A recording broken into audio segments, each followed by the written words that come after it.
prove that if n raised to the power of 3 plus 5 is odd, then n is even. So what is involved in showing that the statement is true or in proving a statement using the method of contraposition? This idea just lies in a whole idea that P implies Q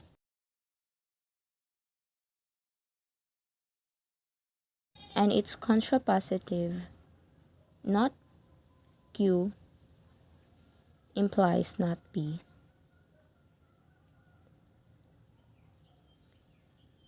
Are logically equivalent.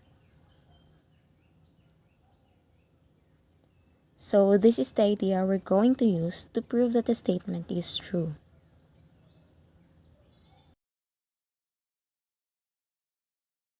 Let's go back to our hypothesis and conclusion again. So P is that n raised to the power of 3 plus 5 is odd. And Q is that n is even. So let's find out the negation of these two statements. Not P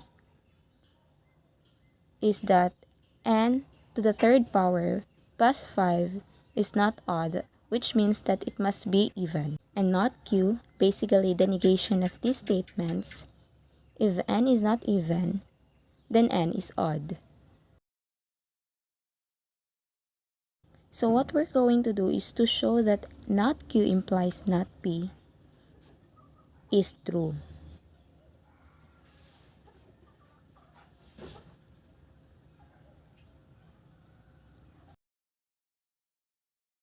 Or if n is odd, then n raised to the power of 3 plus 5 is even.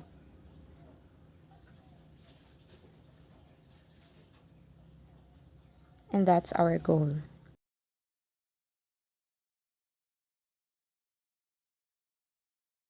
Since n is odd, what equation can we formulate using the definition of odd? If n is odd, then odd is equal to 2k plus 1 for some integer k.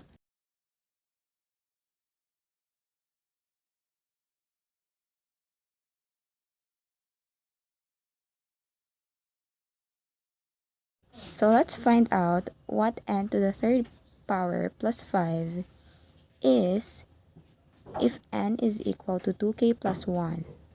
So n raised to the power of 3 plus 5 is equals to 2k plus 1.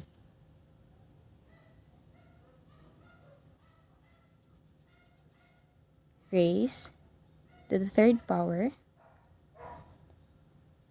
plus 5. So just expand this. So let's expand this.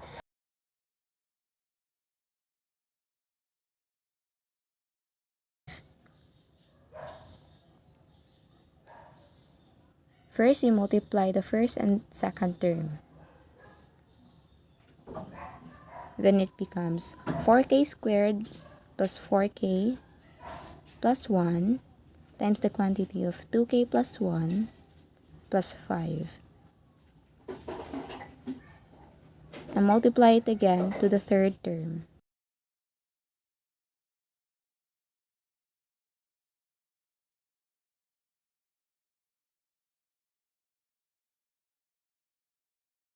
So it becomes 2k cubed plus 12k squared plus 6k plus 1 plus 5. And add 1 and 5, it becomes 8k cubed plus 12k squared plus 6k plus 6.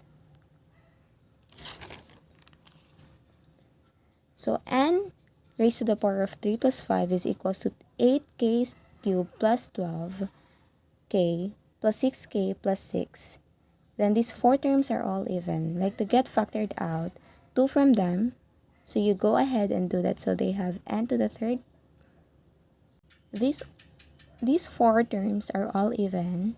Like to get factored out, 2 from them. So you go ahead and do that. So they have n to the third power plus 5 is equals to 2 times the quantity of 4k plus 6k squared plus 3k plus 3. So we know for certainty that 4k cubed plus 6k squared plus 3k plus 3 is an integer by closure because we multiply and add integers, we get integers.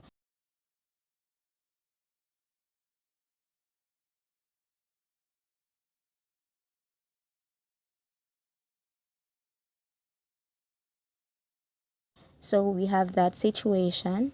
Let that expression 4k cubed plus 6k squared plus 3k plus 3 be equal to, let's call it m for some integer m.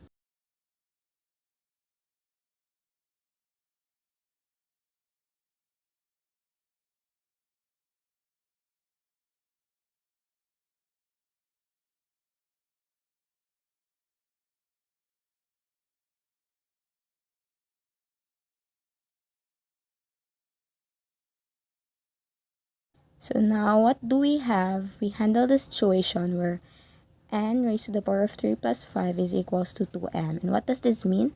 This means that n raised to the power of 3 plus 5 is even by definition. Again, this means that n raised to the power of 3 is even by definition.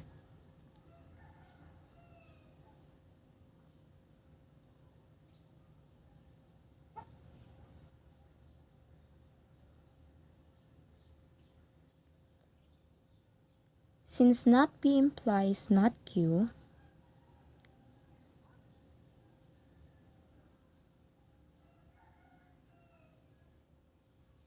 is very true,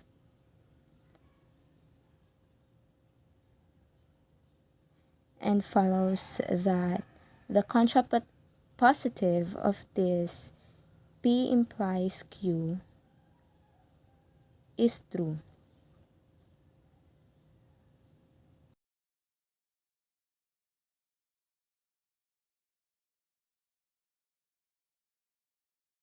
So therefore, it shows that the proof is in fact true. So let's put them down. Therefore, if n raised to the power of 3 plus 5 is odd, then n is even.